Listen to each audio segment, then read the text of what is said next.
Bien,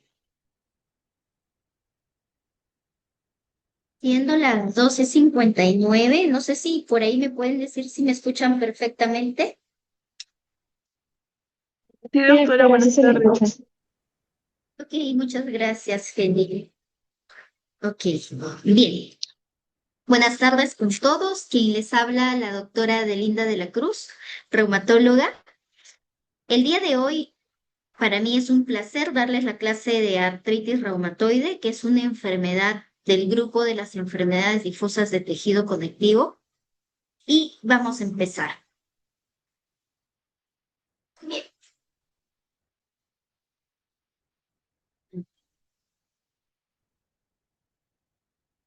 listo. Bien. Antes de empezar esta parte, la AR, que es la artritis reumatoide, es una enfermedad que forma parte del grupo de las enfermedades difusas de tejido conectivo. ¿Cuáles son las enfermedades difusas de tejido conectivo? Dentro de este grupo está la artritis reumatoide, la esclerosis sistémica, la enfermedad de Sjögren o síndrome Sjögren, la enfermedad mixta de tejido conectivo, el lupus eritematoso sistémico y las miopatías inflamatorias, ¿sí? Idiopáticas. Todas estas se caracterizan por tener características comunes como son poliarticulares, presentan un síndrome de poliartritis, son de presentación simétrica, esa poliartritis es simétrica, es aditivo, es decir, puede ir incrementándose el número de cantidad de afectación articular, tienen factor reumatoide positivo, por eso a este grupo, todas ellas, no solo la artritis reumatoide, todas ellas tienen factor reumatoide positivo, unas con mayor frecuencia que otras. Todas ellas pueden tener ANA positivo, una con mayor frecuencia que otras, y es absoluto, por ejemplo, el factor reumatoide es absoluto 100% en la R. Y el ANA, 100% de los pacientes con lupus tienen ANA positivo. El resto puede tener ANA, factor reumatoide positivo, pero en menos proporción. ¿Sí? Ahora, y aquí son sistémicas, comprometen muchos órganos, ¿sí? Son sistémicas. Y un gen que está presente en este grupo de enfermedades es el HLA-DR4, ¿sí? Bien, esas son las características comunes de este grupo.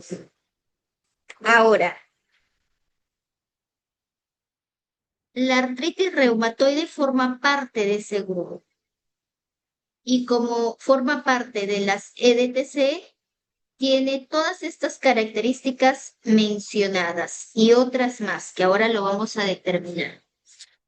Es una enfermedad, acá lo vamos a definir, definición, y por favor yo les pido que ustedes también estén apuntando porque no todo está en las diapositivas. Ustedes saben que las diapositivas es solo una ayuda, es solo una ayuda.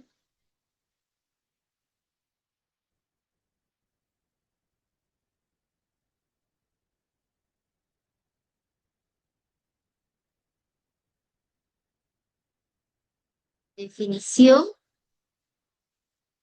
Es una enfermedad, la artritis reumatoide es una enfermedad sistémica, inflamatoria,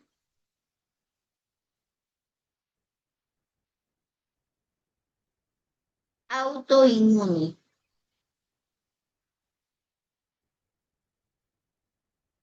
Y esta enfermedad, su principal característica, aparte de lo que acabamos de mencionar aquí, en lo siguiente, y lo vamos a escribir en rojo, es una enfermedad eminentemente articular, ¿sí? Que afecta las articulaciones y las degenera. Es una enfermedad degenerativa. Degenerativa es una enfermedad deformante, ¿sí? Deforma las articulaciones y por lo tanto al deformar incapacita, es incapacitante.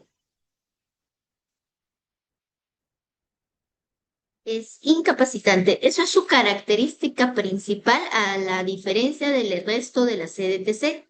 Es de la CDTC, de las enfermedades difusas de tejido conectivo, es la que es más deformante, incapacitante. Y obviamente al ser incapacitante, esto nos trae serios problemas en la sociedad porque ya no van a laborar este tipo de pacientes, ¿sí? A pesar que están en una edad joven, no pueden ir a laborar porque el dolor es bastante intenso y no solo afecta a la parte laboral, sino también afecta a la parte emocional, porque todo el tiempo tienen dolor, ¿no? Entonces son pacientes que físicamente deberían estar bien, son jóvenes, podrían estar laborando, pero por esta enfermedad pues disminuye su labor y su lado emocional está deteriorado, ¿sí? Entonces, pero chicos, la buena noticia, y esto hay que quizás resaltarlo, la buena noticia que es que a pesar que es degenerativa, deformante e incapacitante, y justamente la clase, el objetivo de la clase es esto, que ustedes logren entender el mensaje que les quiero dar, y lo vamos a hacer mejor en verde. La buena noticia es que a pesar que es incapacitante, deformante, si nosotros hacemos un diagnóstico temprano, incipiente, por así decirlo, va a tener buena calidad de vida estos pacientes. Calidad de vida. ¿Y cómo vamos a lograr vida? ¿Y cómo vamos a lograr ello? Evitando que se deforme.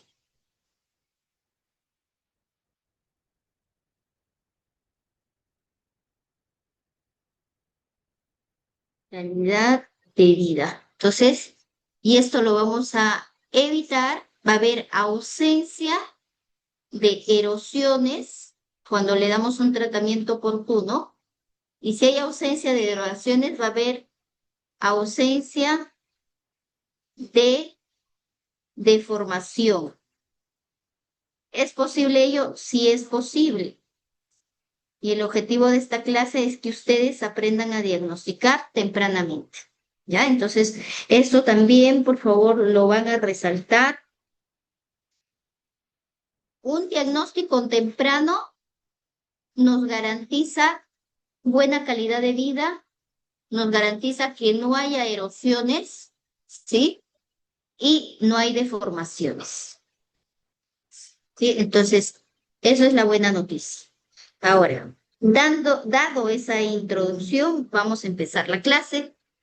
La artritis reumatoide, que es eminentemente articular, aunque es sistémico, como acá lo he mencionado, afecta a todos los órganos, es una enfermedad inflamatoria que afecta en promedio, ahí en promedio, el 1% de la población mundial.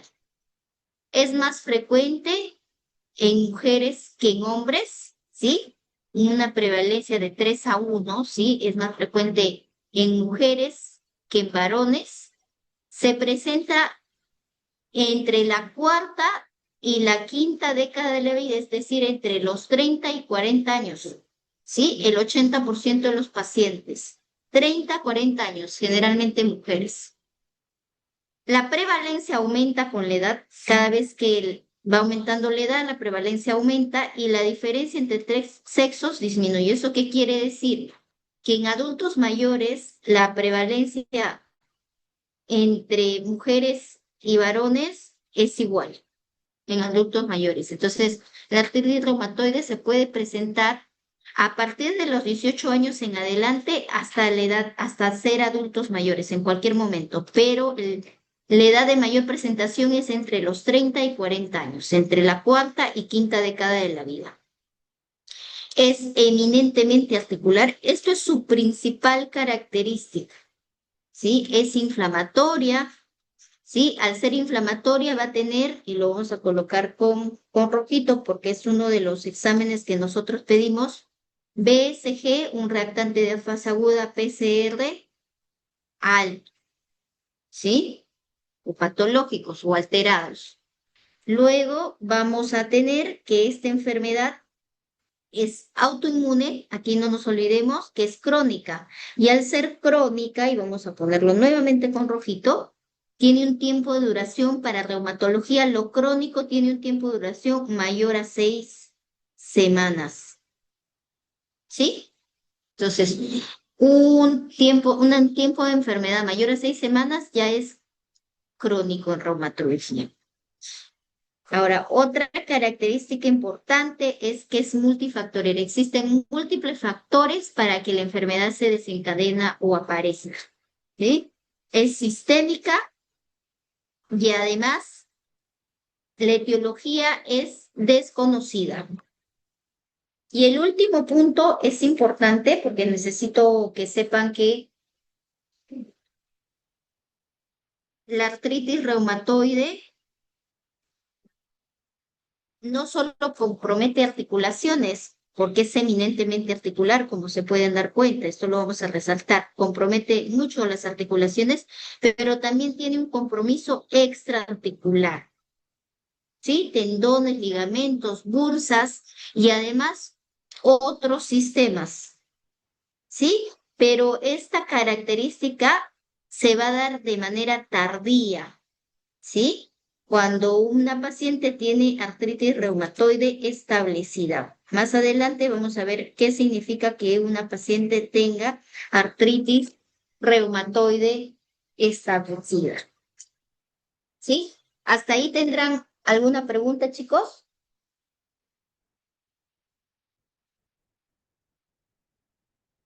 Bien. Al no haber preguntas, vamos a continuar.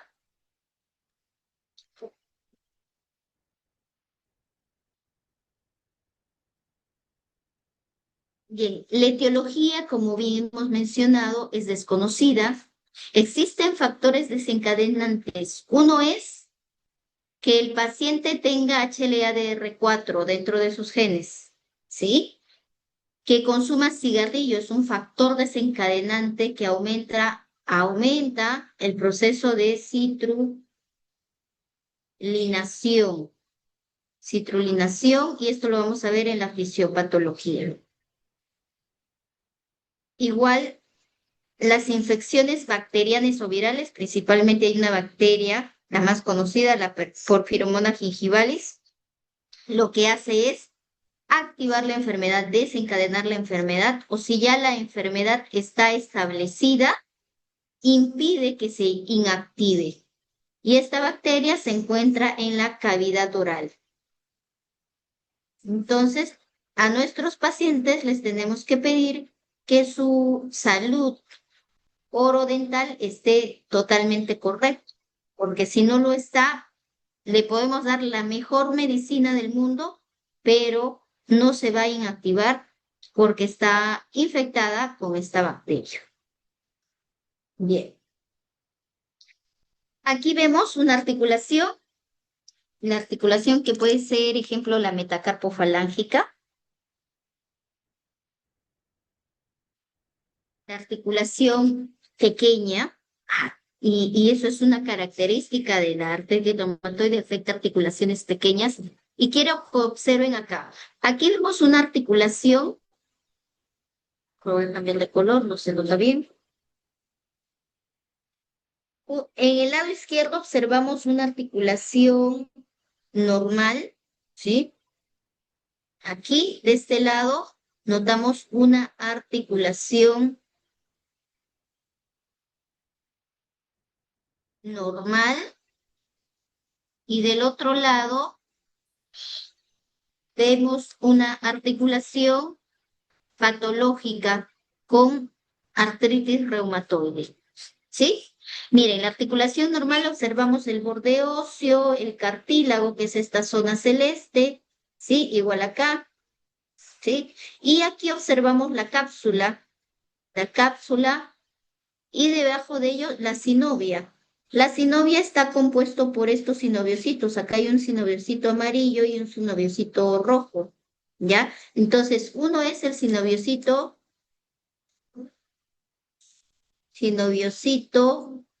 la célula de la sinovia tipo uno y el otro es el tipo 2, ¿sí? El tipo uno es el fibroblástico y el tipo 2 es el macrofágico. Uno cumple la función de defensa, como el que es el macrofágico, y el fibroblástico cumple la función de nutrición e hidratación, porque es el que genera el líquido sinovial. Este genera el líquido sinovial. Ahora, aquí la capa normal del sinoviocito debe ser de 1 a 2 capas. Aquí en el dibujo está solo una capa, ¿sí? Y aquí en el otro lado, en el lado derecho de su pantalla, están observando ya la proliferación sinovial, que es característica de la artritis reumatoide. La artritis reumatoide tiene como característica que la enfermedad empieza en la sinovia. Aquí hay una proliferación sinovial. Esto nosotros lo denominamos PANUS. Ahora, si ustedes se dan cuenta, la proliferación sinovial se da en la misma zona de donde se ubica la sinovia. Y fíjense acá, la sinovia normal se inserta justo en el límite entre el hueso y el inicio del cartílago, aquí. ¿Ya? Igual acá. Y esta sinovia es rica, sobre todo en osteoclasto, que lo vemos aquí.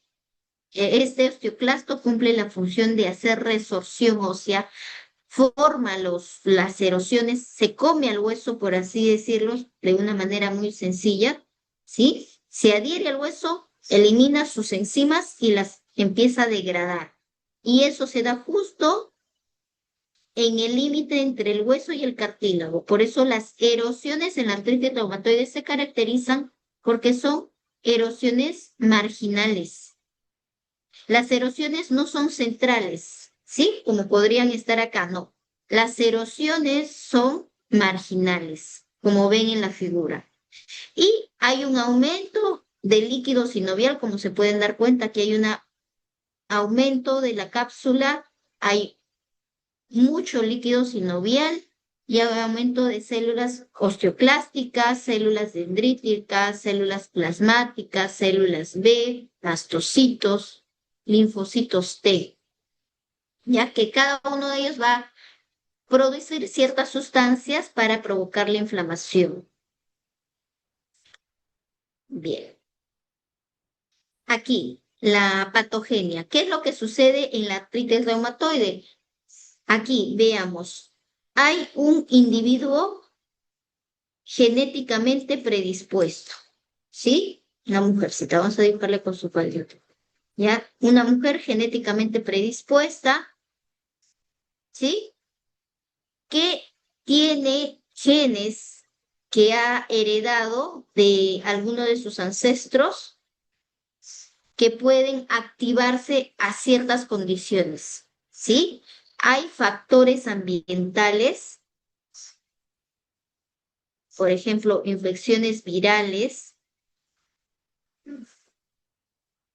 ambientales, por ejemplo, virus, bacterias que infectan, que todo el mundo se puede infectar en realidad, pero en estos pacientes genéticamente predispuestos, factores ambientales como virus, bacterias y además el proceso de citrulinación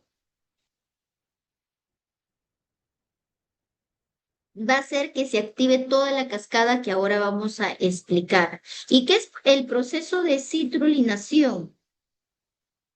El proceso de citrulinación es aquel proceso, en realidad es natural, la formación del aminoácido arginina en citrulina. Citrulina es un proceso natural. Sin embargo, en la artritis reumatoide, ese proceso está totalmente incrementado, ¿sí? Está totalmente incrementado y hace que se acumule mucha citrulinación que el cuerpo lo reconoce como, o el cuerpo no lo reconoce y lo ve como algo desconocido. Y al verlo como algo desconocido, pierde la tolerancia, ya no lo tolera, lo empieza a atacar. Se ha perdido, hay ausencia de la tolerancia autoinmune. Ustedes han llevado seguramente la primera semana de esta clase sobre autoinmunidad, entonces se pierde la tolerancia autoinmune, ya no hay el reconocimiento natural, se pierde. Entonces, todo este proceso activa ¿a quién? A la célula presentadora de antígeno, ¿sí? Entonces, hay un agente, un antígeno desconocido que puede ser una proteína citrulinada, lo que acabamos de explicar ahora, hace que la célula presentadora de antígeno, la célula dendrítica, se active y esta partícula desconocida lo presente a la célula T. ¿Sí? Bajo estos receptores. ¿Sí? La célula T a su vez hace contacto con la célula B y también la activa. Y la célula B madura y se convierte en una célula plasmática productora de anticuerpos, un anticuerpo inmunoglobulina M que es el factor reumatoide. Recuerden aquí que el factor reumatoide es una inmunoglobulina M que va contra la fracción FC de una inmunoglobulina G. ¿Sí? Entonces, se produce mucho de estas inmunoglobulinas. Por otro lado, la célula T libera interferón gamma y se activa los monocitos y se activa el macrófago. Y todas estas células en conjunto podrían producir interleuquina 1, interleuquina factor de necrosis tumoral alfa, interleuquina 6, interleuquina 8, que son citoquinas inflamatorias o proinflamatorias y van a producir inflamación. Y por otro lado, hay otras proteínas del suero, ¿sí? Proteínas del complemento que también va a formar inmunocomplejos y van a activar el sistema de complemento, que va a generar malestar general en los pacientes. Y todo este proceso de aumento de citoquinas inflamatorias, estas propias van a activar al fibroblasto, van a activar al condrocito, al osteoclasto. Y cada uno de estos, su función va a ser, por un lado, destruir el hueso. ¿Sí? Entonces hay un proceso en la cual se activan las colagenasas y las catepsinas, colagenasas o metaloproteasas también, y las colagenasas catepsinas que van a destruir el hueso y la van a deformar. ¿Sí? Y este proceso de destrucción se va a dar en el tiempo. Y esto es un círculo vicioso, ¿sí? Todo el tiempo. Más aún si ese paciente fuma, ¿sí? O está infectado con las porfiromonas gingivales. Bien. En cuanto a la evolución de la enfermedad, habíamos hablado que hay un individuo genéticamente predispuesto. La mujer vamos a dibujar porque es más frecuente en las mujeres, aunque en los varones también se presenta, ¿sí? Entonces, un individuo genéticamente predispuesto puede hacer la enfermedad. ¿Y qué genes está asociado? Hay genes HLA, ¿sí? Como el DR4, que no está, pero es una de las más importantes, el HLA-DR4, el HLA-DRB1, y genes no HLA, de las más importantes que no son HLA, son la PTPN22, el STAT4 y el TRAF1, también el PADI4, ¿sí? Entonces, en un individuo genéticamente predispuesto existen factores que pueden desencadenar, como el tabaquismo, ¿sí? y puede haber una pérdida de la tolerancia autoinmune. Como hay una pérdida de la tolerancia autoinmune, empieza a generarse los autoanticuerpos, el factor reumatoide y el anticuerpo cíclico citrulinado, el anti-CCP, ¿ya? Y se dice que después del factor riesgo existe una fase preclínica y una fase clínica. Entre la fase preclínica y la fase clínica, más o menos pasa entre 14 y 15 años. Este dato es importante, sobre todo los pacientes que ustedes van a venir, van a tener sus consultas y les va a decir que tienen hijas mujeres en las cuales hay que prevenir, sobre todo, la aparición de la enfermedad. ¿Sí? Entonces, ahora lo explicamos. Y ya viene la fase preclínica, que es una fase subclínica, que hay una inflamación de por sí subclínica. No hay artralgias, no hay dolor articular, pero sí hay anemia y hay fatiga. Y los reactantes de fase aguda están altos y las citoquinas también. Es una fase subclínica. Luego viene la fase clínica, que se caracteriza por dolor y por sinovitis, inflamación de la articulación, aumento de volumen a expensas del líquido sinovial. ¿Ya? Ahora, se ha visto en los estudios que el único anticuerpo que está 14 años antes de que se manifieste la enfermedad es el anti-CCP. ¿Sí? Que lo voy a poner aquí. El anti-CCP, que es un anticuerpo específico para el diagnóstico de artritis reumatoide. Entonces, en una paciente que tiene una hija mujer y me dice, doctora, ¿sabe qué? Lo que quiero hacer es evitar que mi hija tenga la enfermedad o quiero saber si tiene la enfermedad. Si ya está en una edad, no es niña, sino señorita, se le puede pedir este anticuerpo para ver si ya lo tiene en el cuerpo distribuido. ¿Sí? Entonces, si sale positivo y no tiene síntomas, lo observamos. Apenas tenga los síntomas, lo que vamos a hacer es iniciarle el tratamiento para evitar las consecuencias.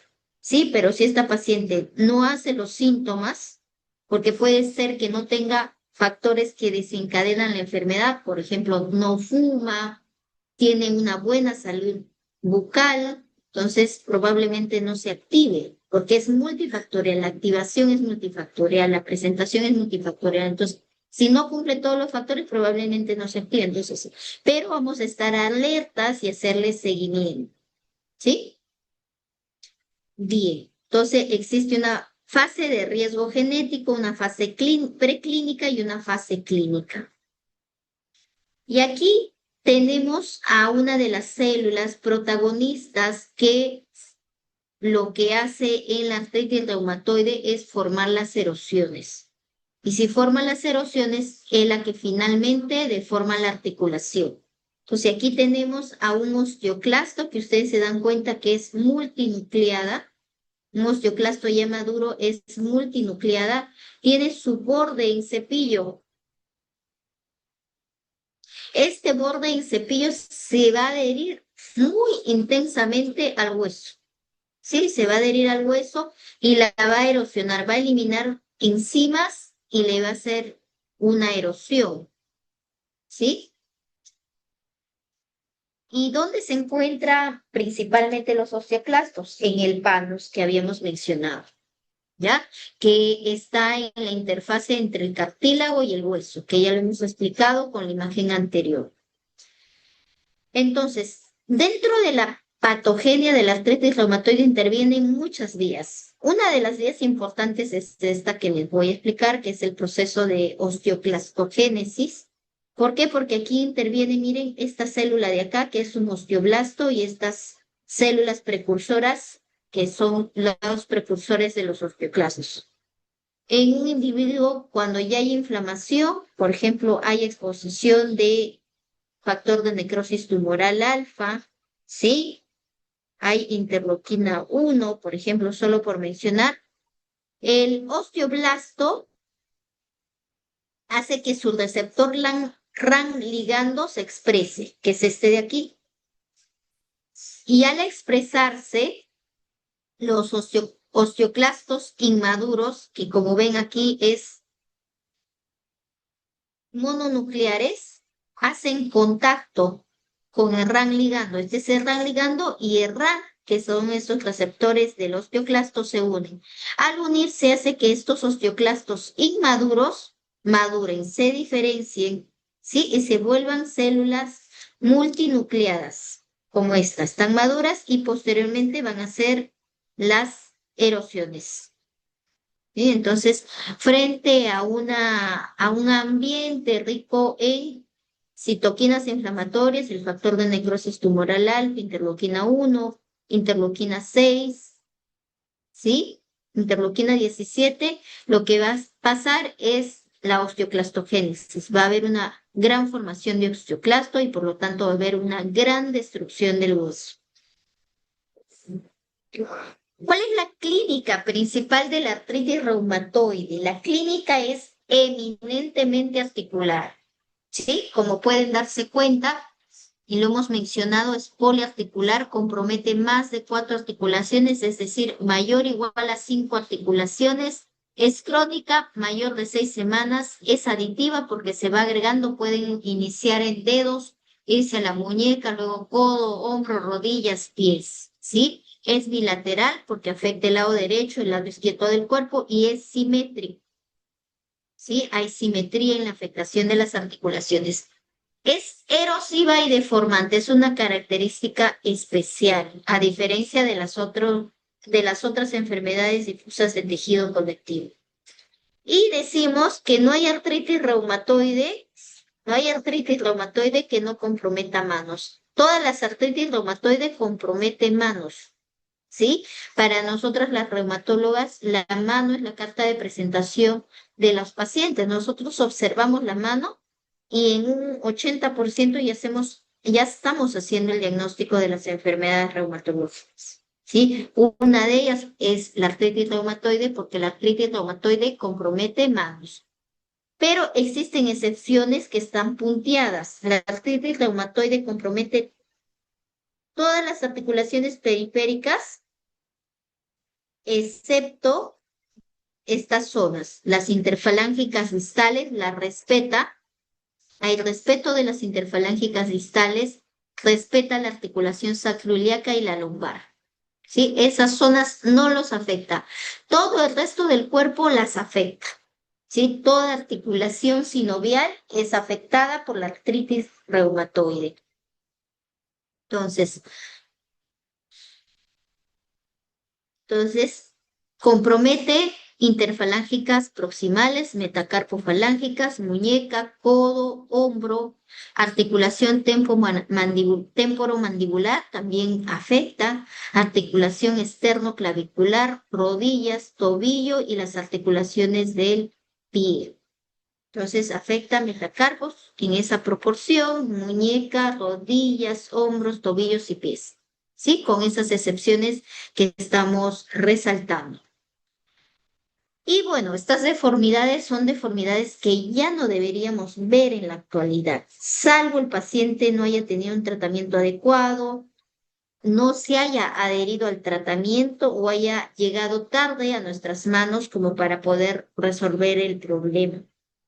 Entonces, pero como historia, aunque ahora todavía quedan pacientes así, pero no deberíamos permitir que lleguen a este nivel, ¿sí? Cuando es artritis reumatoide temprana, no se forman estas deformidades. Pero veamos cuáles son las deformidades más frecuentes. Aquí vemos la desviación cubital, ¿sí? Manos en ráfaga, si ella les tira, pues siempre va a estar con desviación cubital.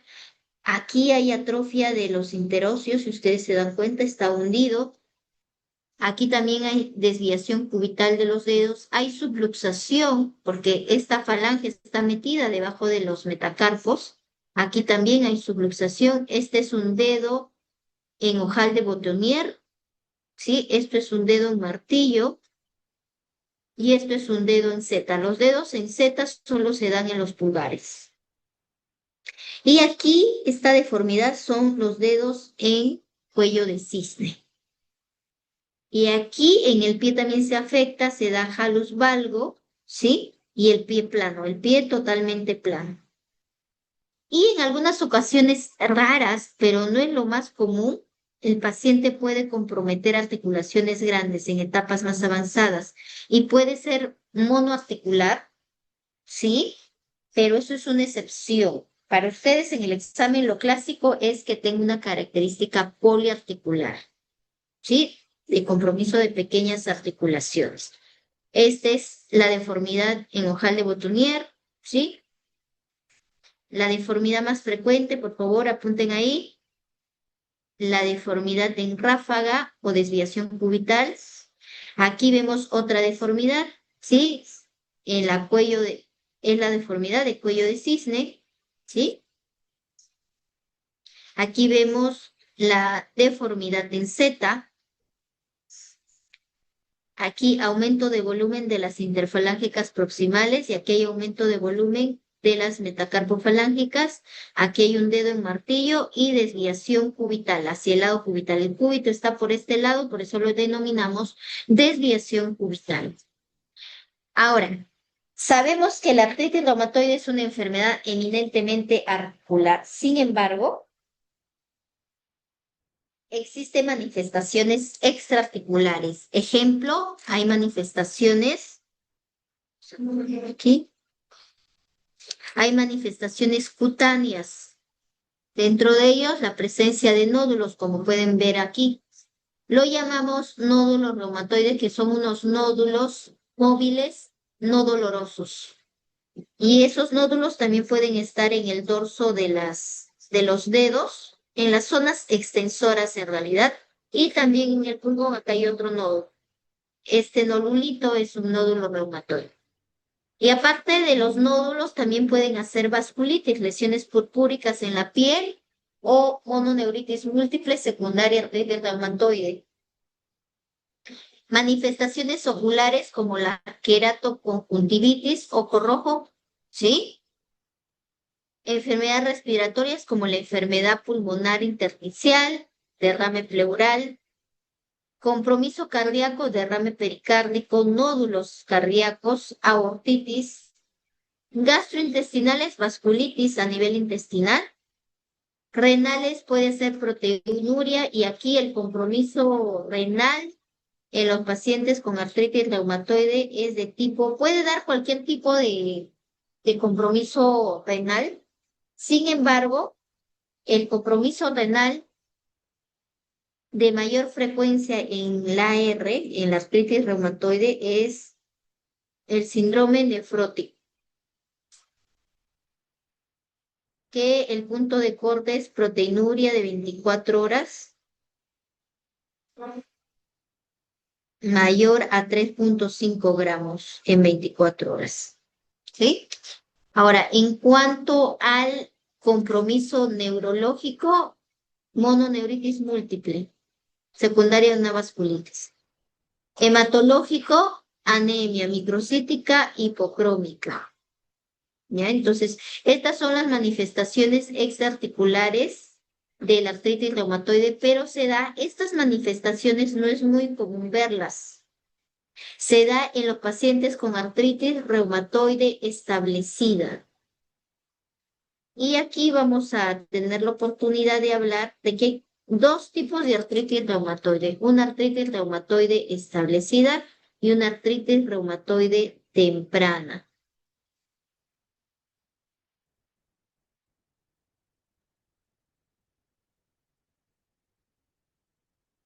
La artritis reumatoide temprana tiene un tiempo de duración menor de 1 año y el pronóstico es buenísimo. La artritis establecida tiene un tiempo de enfermedad mayor 1 año desde que inició los síntomas. Sí, paciente mayor, un tiempo de enfermedad mayor de 1 año, sobre todo mayor de 5 años y el paciente no ha tenido un tratamiento, el tratamiento no ha recibido por múltiples factores. Puede que haya ido al reumatólogo y le haya dado la receta, pero que no haya seguido el tratamiento. Puede llegar a estas manifestaciones extraarticulares. Para el diagnóstico, estos criterios que vamos a ver inicialmente son los criterios antiguos, ¿sí? que hay que conocerlos porque de todas maneras queda como historia y para que ustedes sepan que es eminentemente articular. Entonces aquí, la principal manifestación como criterio para el diagnóstico de AR es la rigidez matutina. Los pacientes amanecen rígidos y eso tiene un tiempo de duración de al menos 1 hora, es decir, mayor o igual a 1 hora. El tiempo de rigidez es mayor o igual a 1 hora. Y nos dicen que hay artritis de 3 o más áreas de las 14 posibles que hemos mencionado en la figurita. Sí, interfalángicas proximales, metacarpofalángicas, muñecas, codos, rodillas, tobillos y metatarsofalángicas. Ahí son 7 áreas, por 2, 14 áreas. Dicen que al menos 3 de esas. Esos son los criterios antiguos. Ahora, otro criterio son las artritis de las articulaciones de las manos. ¿Por qué? Porque no hay artritis reumatoide que no comprometa manos. Toda artritis reumatoide compromete manos, ¿sí? Y toda artritis reumatoide es simétrica, ¿sí? Entonces, bilateral, como dice aquí, ¿ya? Entonces, es simétrica, es bilateral. Nódulos reumatoides. La presencia de nódulos reumatoides actualmente no es un signo de mal pronóstico. Anteriormente esperaban que tengan estos nódulos, pero actualmente es un signo de mal pronóstico. Otro, que tenga un marcador inmunológico, en este caso el factor reumatoide, sea positivo, ¿sí? Y alteraciones radiológicas, que haya erosiones, deformaciones, ¿sí? Ya que pueden ser descalcificación y articular, que lo vamos a ver en imágenes en adelante. Estos son los criterios antiguos. Nos dicen que 4 de estos 7 criterios podrían hacer el diagnóstico, pero son criterios ya cuando la enfermedad está avanzada, ¿sí? Y los criterios actuales son estos criterios generados por el doctor o el reumatólogo Daniela Letaja, ¿sí? Y él refiere que nos debemos ceñir en estos 4 compromisos: el compromiso articular, el serológico, la sinovitis y los reactantes de fase aguda. Es suficiente estos 4 criterios para nosotros hacer el diagnóstico de artritis reumatoide temprana. Pero como requisito necesitamos al menos una articulación inflamada. Bien.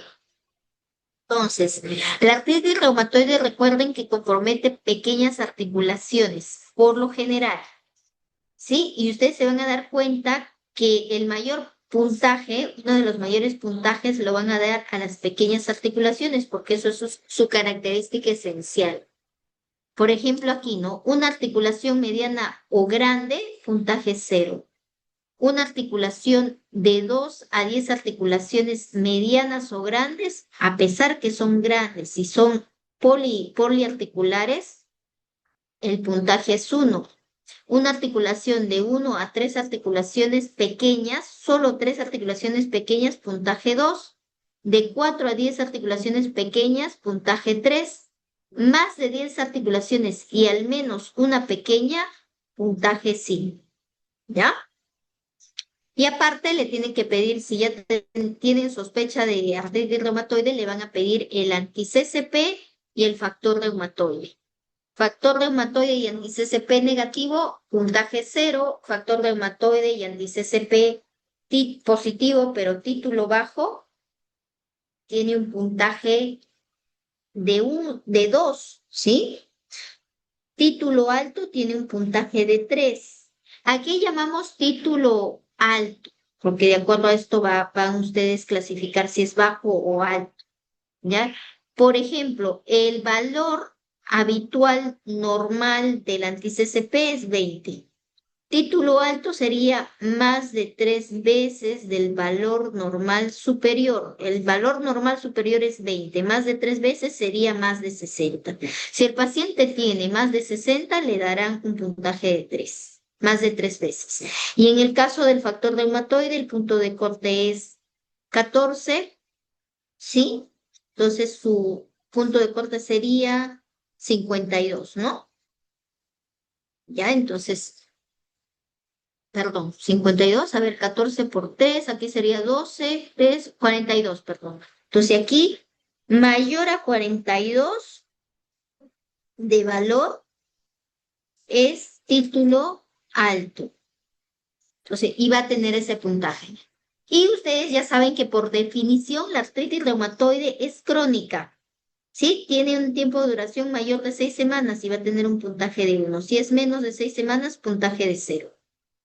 Y tiene que tener el PCR y el BCG positivo, anormal. Entonces, ustedes, ¿sí? Según los criterios antiguos, tenían que tener estas deformidades, artritis de al menos 3 regiones de las manos, tenía que tener alguna deformidad, tenía que tener los nódulos reumatoides que estamos viendo aquí. En este estadio ya era muy avanzado. Ahora veamos con los criterios actuales. Vamos a poner un ejemplo. Por ejemplo, yo tengo una paciente que tiene solo una articulación pequeña inflamada. Vamos a tomar este ejemplo. Una articulación pequeña. Ejemplo, la metacarpofalángica, una de ellas. Ahí tengo puntaje de 2. Como sospecho de AR por antecedente probablemente que tiene una mamá con artritis reumatoide, le pido su anti-CCP y me sale, o factor reumatoide, cualquiera de ellos, me sale título bajo. Ahí ya tengo puntaje de 2. Tiene un tiempo de duración más de 6 semanas, sí, más de mes y medio. Puntaje 1. BCG en 30, positivo. ¿Cuánto me da el puntaje sumando? 2, 2, 2, 6. Me da el valor de 6.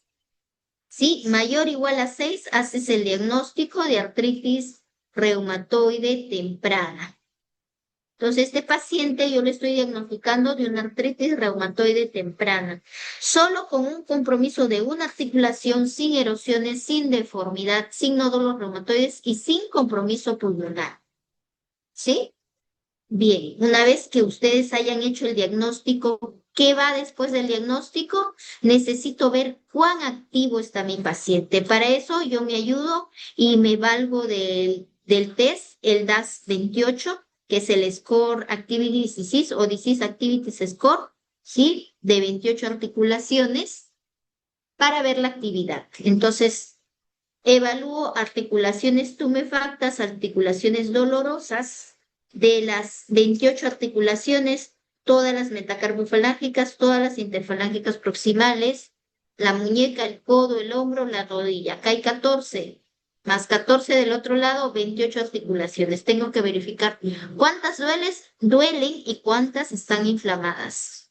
Le pongo el valor del BCG, PCR, y le pongo el estado global del paciente que va de una escala de 0 al 100. Y en realidad es una fórmula bastante compleja, una fórmula logarítmica, que no es necesario que se lo sepan. Lo pasamos al app que está en esta página o lo pueden bajar. El Reuma App es un aplicativo de scores reumatológicos, podría ser, o el mismo DAS-28 también hay un app para poder colocar estos números y nos sale el valor en internet y también en el celular. Entonces, si el valor te sale mayor a 5.2, tiene actividad alta. Entre 3.2 y 5.1, moderada. Menos de 3.2, actividad baja. Y menos de 2.6, remisión. Y aquí es importante saber que nuestro objetivo cuando nosotros tratamos a un paciente con artritis reumatoide es que llegue a remisión. Entonces, mi paciente va a llegar a remisión siempre y cuando le dé un tratamiento adecuado. Pero existen factores de mal pronóstico. Antes de iniciarle el tratamiento sería bueno verificarlo para ver si el tratamiento que le voy a dar es un tratamiento sencillo o es un tratamiento potente como para poderle ganar a la enfermedad, ¿sí? Porque si tiene factores de mal pronóstico con monoterapia probablemente no vaya bien. Entonces, lo que tenemos que hacer es ganar tiempo. Bien, entonces dentro de los factores de mal pronóstico tenemos a la poliartritis de difícil control. Es decir, le damos AINES, no mejora, paracetamol, mucho peor. Eh, Corticoides empieza a mejorar un poco, dosis bajas, moderadas por ahí, y dosis altas las mejora un poco más, pero no las resuelve. Entonces es una poliartritis de difícil control. Erosiones tempranas, es decir, las que se presentan antes del año de la enfermedad. Por eso llega el paciente, le hago la ecografía para verificar las erosiones. Ya, entonces, erosiones tempranas. Manifestaciones extraarticulares también es signo de mal pronóstico, por ejemplo, la presencia de nódulo reumatoide, vasculitis y neumopatía intersticial. La presencia de reactantes de fase aguda persistentemente elevados es mal pronóstico. Factor reumatoide y anti-CCP que nosotros lo pedimos al inicio cuando sospechamos de artritis reumatoide, si nos sale títulos altos, es decir, más de 3 veces del valor normal superior de cualquiera de ellos es mal pronóstico. Entonces tengo que actuar rápidamente. El medio socioeconómico y cultural bajo. Esto no nos permite que el paciente se adhiera al tratamiento y por lo tanto es mal pronóstico. Por ahí creo que hay una pregunta. ¿El score SEDAI es eficaz? Luego lo hablamos, Estefano. Justo vamos a llegar a esa parte, ¿ya? Es una buena pregunta que ahorita lo vamos a tomar en cuenta. A ver, creo que me he adelantado. Ah, no, estamos bien. Entonces, el mismo día del diagnóstico le tengo que iniciar un tratamiento. Para ello, tomo primero, le indico medidas generales, tratamiento farmacológico y tratamiento de comorbilidades, esos 3 pilares. Dentro de las medidas generales, tengo que evitar que mi paciente se siga activando. Si fuma, le tengo que decir que deje de fumar. Ya no tabaco, ya no cigarrillo. Tengo que pedirle, si está con sobrepeso, que baje de peso, porque a mayor peso, mayor lesión articular. Tengo que pedirle que acuda al odontólogo para que tenga una buena salud bucodental y evitar la infección por la porfiromona gingivalis. Le pedimos que haga ejercicio físico, ¿sí? Un ejercicio físico idealmente aeróbico, es decir, de baja resistencia, pero de larga duración. Eso le va a ayudar, por ejemplo, unos ejemplos de ejercicio aeróbicos es el ciclismo, la natación, los trotes, las caminatas. Le va a ayudar a preservar la movilidad, va a preservar el tono muscular, va a evitar su atrofia y prevenir deformidades, ¿sí? Le vamos a pedir que esté en reposo, pero solo la etapa de mayor actividad. Después, cuando ya se va inactivando, necesitamos que esté en movimiento la persona, que haga sus ejercicios. Entonces, el reposo no es por tiempo prolongado porque aumenta la rigidez articular. Entonces, tenemos que evitar la rigidez articular. Y por otro lado, en cuanto a la dieta, se recomienda una dieta mediterránea, aunque en los artículos científicos mencionan que ninguna dieta es la más indicada. Sin embargo, se ha visto que la dieta mediterránea rica en omegas, pues podría disminuir la inflamación. ¿Ya? Entonces, una dieta totalmente saludable, rica en omegas, porque va a disminuir la inflamación. El tratamiento farmacológico existe en 4 grupos: los AINES, los glucocorticoides, los fármacos modificadores de la enfermedad sintéticos, los fármacos modificadores de la enfermedad biológicos, y también existen otras moléculas que son los fármacos que inhiben la proteína quinasas, como los inhibidores JAKs. Tenemos aquí como ejemplo el tofacitinib, el baricitinib y el upadacitinib. Ahora, en cuanto a los AINES y los glucocorticoides son terapia puente. ¿Qué quiere decir? Es una terapia que solo inicialmente lo vamos a usar hasta que haga efecto los fármacos modificadores de la enfermedad, porque los fármacos modificadores de la enfermedad demoran entre 4 a 6 semanas sin hacer efecto, son lentas. Mientras tanto, como el paciente viene con dolor, les tenemos que calmar el dolor, inicialmente con glucocorticoides. ¿Sí? Entonces, dentro de los fármacos modificadores de la enfermedad, tenemos como ejemplo el metotrexate, y el metotrexate es la primera línea de elección para el tratamiento de la artritis reumatoide. La dosis que sugieren, según las guías del ACR, va de 7,5 a 15 miligramos semanal, ¿sí?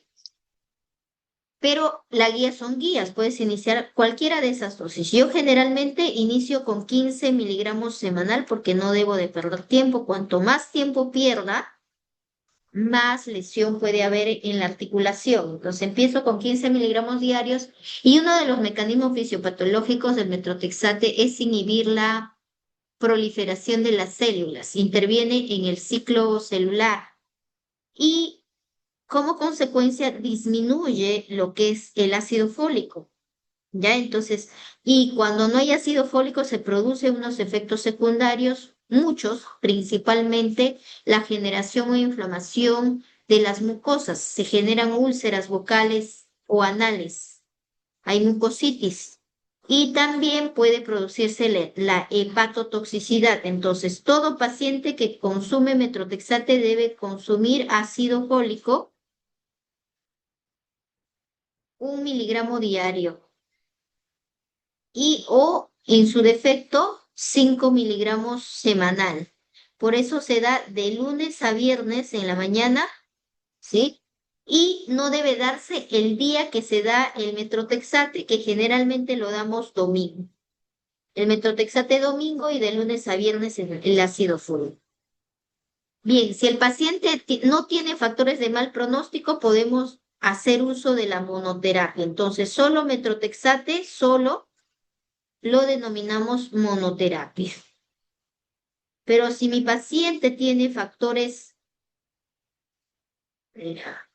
si mi paciente tiene factores de mal pronóstico, puedo hacer terapia combinada. Puedo utilizar la unión de metotrexate con leflunomida o metotrexate con sulfasalacina o metotrexate con hidroxicloroquina. ¿Sí? O a veces hacemos combinada inclusive con 3 medicamentos. ¿Ya? Entonces, factores de mal pronóstico, hacemos terapia combinada con leflunomida. La leflunomida se da una dosis de 20 miligramos diarios, ¿sí? Y la sulfasalacina, si es que elegimos sulfasalacina, 500 miligramos 3 veces al día. O la hidroxicloroquina, que se da una dosis de 5 miligramos por kilo por día, que más o menos en un paciente con peso entre 50 o 60, 70 son 400 miligramos y esto se da en la noche. ¿Ya? Listo. Y en cuanto a la terapia biológica, aquí tenemos las terapias biológicas que más se usan son los anti-TNF. De ejemplo, tenemos el etanercept, el infliximab, el adalimumab, el certolizumab y el golimumab. Dentro de otros tipos de terapia biológica que ya van contra el receptor del linfocito B, anti-CD20 lo llamamos, está el rituximab. El otro biológico que inhibe la parte de la coestimulación de los linfocitos T es el abatacept. Otro biológico que va contra el receptor de la interleuquina 6, que es una interleuquina inflamatoria, es el tocilizumab. Y el anakinra es un inhibidor o antagonista del receptor de la interleuquina. Entonces aquí vuelvo a mencionar los factores de mal pronóstico que mencionan el EULAR y el ACR. El EULAR, la Liga Europea de Reumatología, y el ACR, el Colegio Americano de Reumatología. Y nos dicen que es mal pronóstico si tiene una actividad alta. ¿Qué quiere decir? El DAS28 mayor a 5,1. O el CDAI mayor a 26, o positividad, en realidad aquí debería decir títulos altos de factor reumatoide y anti-CCP. Y desarrollo precoz, es decir, antes del año presentar las erosiones. Y el ACR adhiere otra característica que es el estado funcional del paciente. Se le hace el HAC, que es un score de actividad de bienestar de los pacientes. Si ese HAC nos sale un valor mayor a 1, tiene mal pronóstico. Manifestaciones extraarticulares, los nódulos, reumatoide, la vasculitis, el síndrome de Felty, también son manifestaciones extraarticulares de mal pronóstico. En realidad, cualquier manifestación extraarticular. Y recordemos que el síndrome de Felty es un paciente que tiene artritis reumatoide, tiene esplenomegalia, la triada, esplenomegalia más fiebre, y esta fiebre es por una neutropenia. Voy a escribirlo mejor.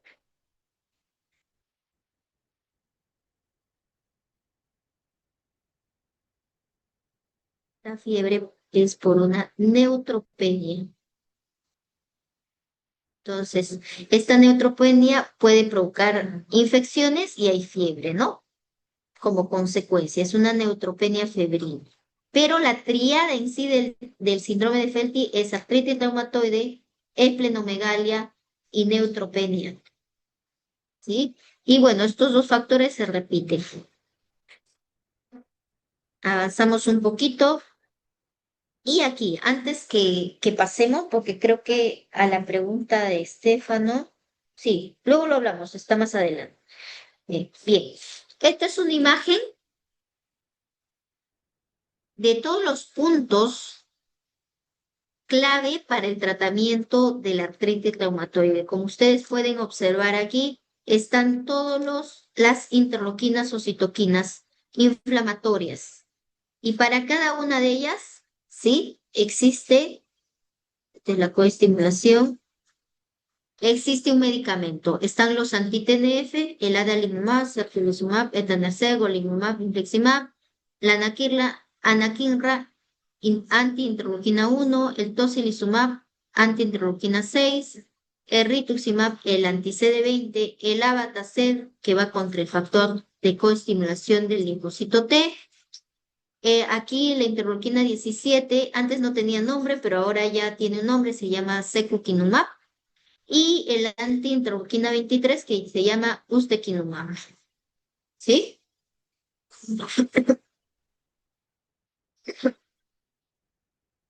Bien. Entonces nosotros solicitamos y nuestro mayor trabajo que hacemos es lograr nuestro objetivo. Nuestro objetivo es que nuestra paciente llegue a remisión o baja actividad. Y cuando decimos que mi paciente tiene baja actividad, ¿sí? Criterios de remisión según el ACR EULAR, teniendo en cuenta solo la clínica, que haya solo una articulación como máximo inflamada, una articulación dolorosa, no inflamada, PCR menos de 1 miligramo por decilitro y valoración de la actividad del paciente menos de 1 en una escala de 0 al 10. ¿Ya? Pero si ustedes se dan cuenta en la actualidad, ya no deberíamos tomar en cuenta esto. No debe haber ninguna articulación inflamada y ninguna articulación dolorosa. ¿Sí? Bien.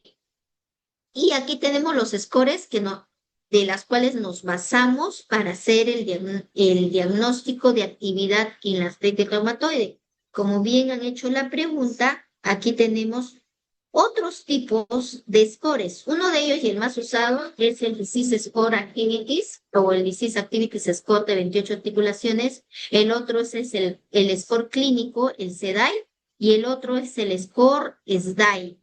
¿Sí? Por ejemplo, podrían usar el CDAI en su serum porque este score no utiliza el BCG ni PCR. ¿Sí? Solo articulaciones dolorosas, tumefactas y el estado global del paciente. Entonces, según esto nos piden para que logremos remisión un DAS28 menos de 2.6, un CDAI menos de 2.8 y un SDAI menos de 3.3. Tratamiento de las comorbilidades, ¿sí? Generalmente el paciente con artritis reumatoide se puede deformar, está constantemente adolorido, puede llegar a un estado de incapacidad que ya sabiendo toda la información, ustedes no lo pueden permitir. Yo tengo pacientes muy estables, ustedes lo observan y no parece que tuvieran artritis reumatoide porque no tienen ni una deformidad y ese es el objetivo, que no lleguen a la incapacidad. Entonces, pero los pacientes con artritis reumatoide no fallecen por la enfermedad, sino fallecen por el riesgo cardiovascular que conlleva. Los pacientes con artritis reumatoide pueden hacer cardiomiopatías.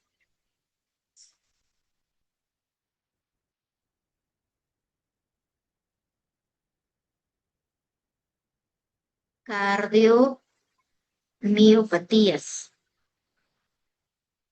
Pueden hacer dentro de ello infarto agudo de miocardio, ¿sí? Y pueden fallecer por ello, ¿sí? Pueden tener también hipertensión como consecuencia crónica en algunos pacientes que no han seguido un tratamiento reumatológico, sino que se han automedicado con corticoides o AINES, pueden tener hipertensión.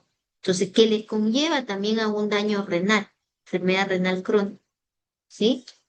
Otra comorbilidad importante es la osteoporosis, por dos factores, porque la misma artritis reumatoide es un factor de riesgo para osteoporosis y también el uso de corticoides de manera crónica. Por eso, generalmente es una terapia puente, no podemos usar dosis altas, máxima dosis 15 miligramos diarios, ¿sí? Y es más, en algunos pacientes no se usa. Entonces, tiene dos factores para generar osteoporosis, entonces le tenemos que pedir la gola estándar para diagnóstico de osteoporosis, que es la densitometría ósea. Y el otro factor de comorbilidad de los pacientes con artritis reumatoide son las infecciones. Pacientes pueden fallecer por una neumonía o una sepsis, porque su sistema inmune está deprimido. Una infección urinaria puede llevar a esto. Y entonces hay que estar atento de aquí. Algo que siempre me han estado preguntando en la práctica, y en realidad no solo ustedes chicos que están en proceso de aprendizaje y con justa razón preguntan las diferencias de artrosis y artritis reumatoide porque se parecen. Y inclusive tengo colegas médicos que pues me derivan oportunamente a los pacientes porque por ahí se olvidaron de discriminar entre artrosis y artritis reumatoide, ¿ya? Pero recordemos, la artrosis inicia el daño a nivel del cartílago, se daña el cartílago. En cambio, la artritis reumatoide, como bien lo hemos visto en la fisiopatología, inicia en la membrana sinovial.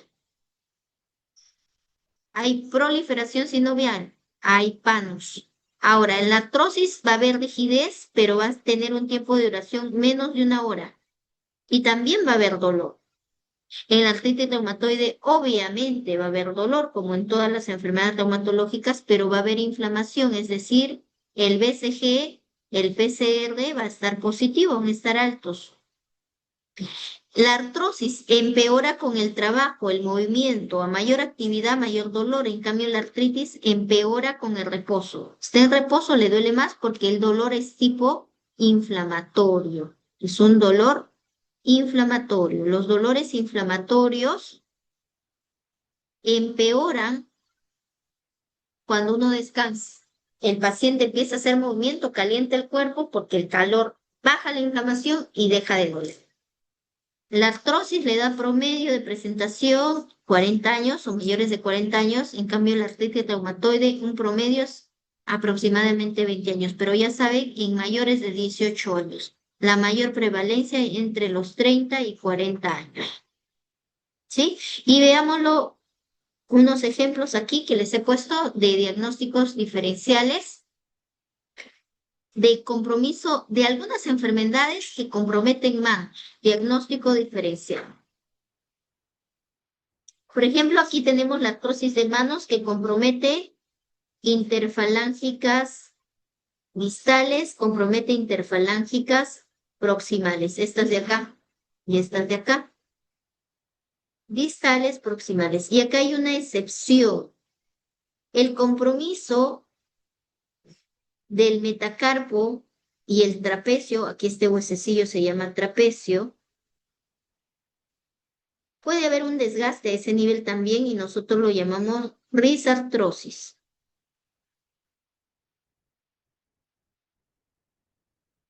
Se llama risartrosis. Ya. Entonces, eso es una artrosis a este nivel, entre la metacarpo y el trapecio. Ahora, existe un tipo de artrosis que lo llamamos artrosis erosiva.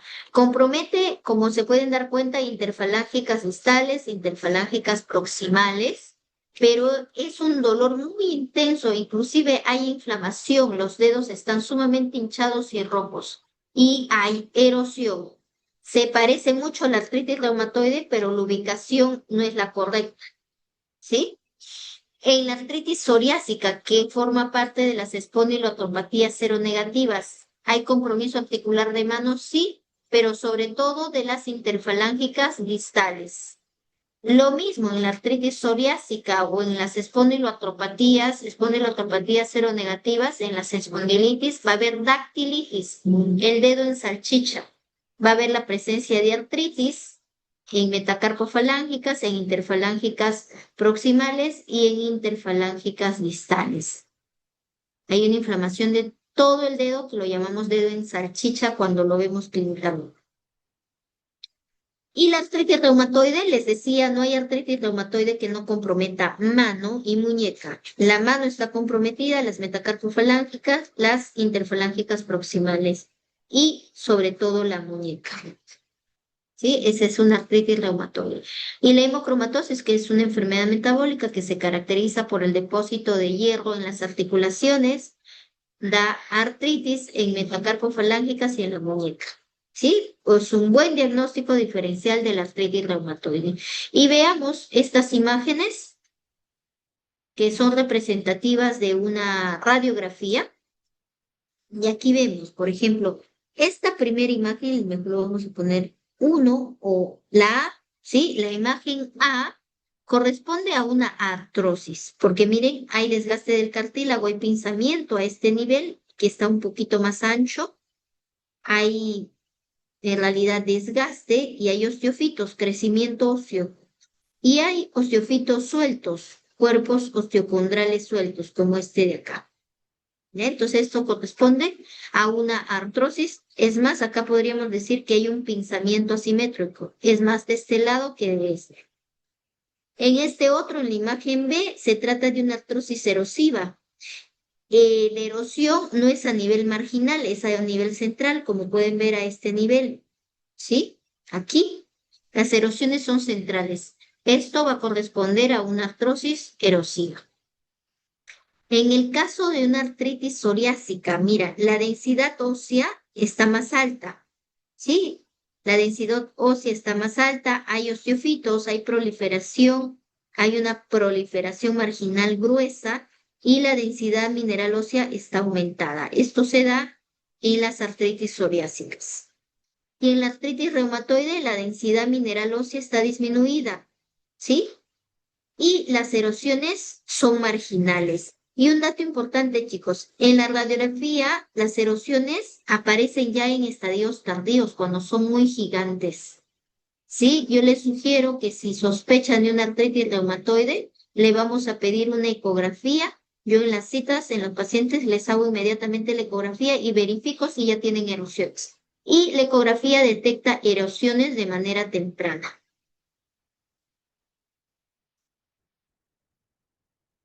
Listo. ¿Ya? Avanzamos, y creo que esta es la última. Sí, chicos. Y aquí, para todo el equipo, aquí observamos a un maestro en la pintura, en el arte, a Jean-Pierre Renoir.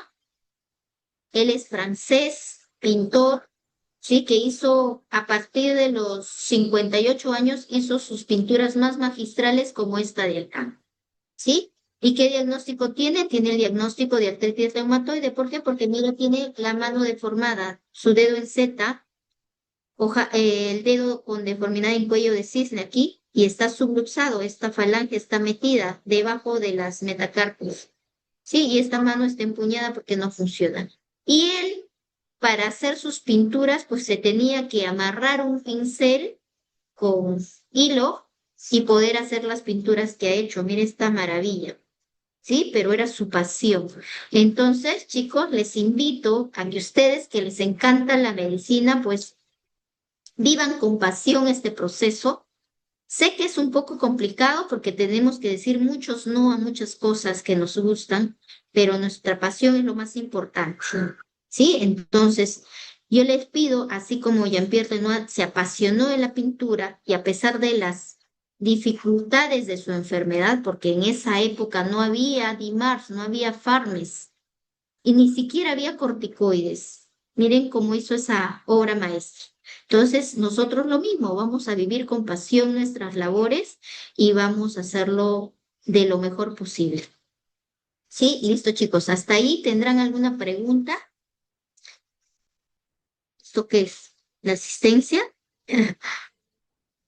Bien, acá dice, doctora, ¿el score SEDAI es más eficaz que el DAS-28?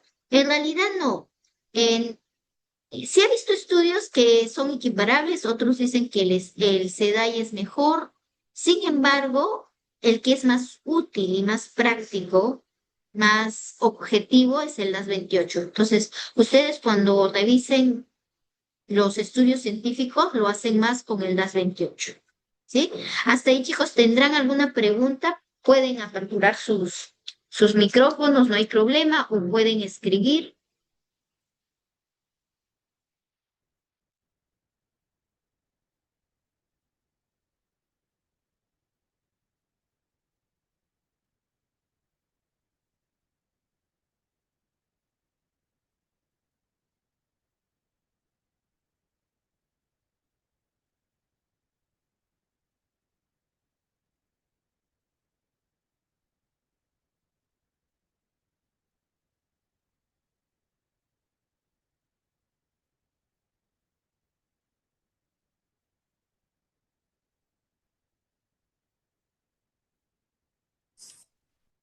Muy bien, chicos.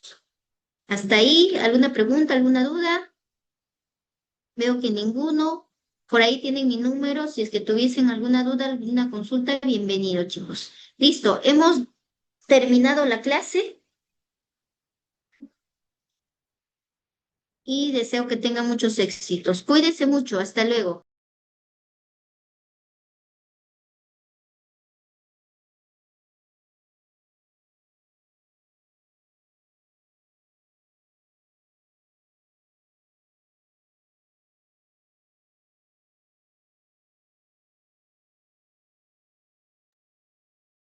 Gracias, chicos. Nos estamos viendo en las prácticas. Un abrazo. Cuídense. Chao, chao. Muchas gracias, doctora.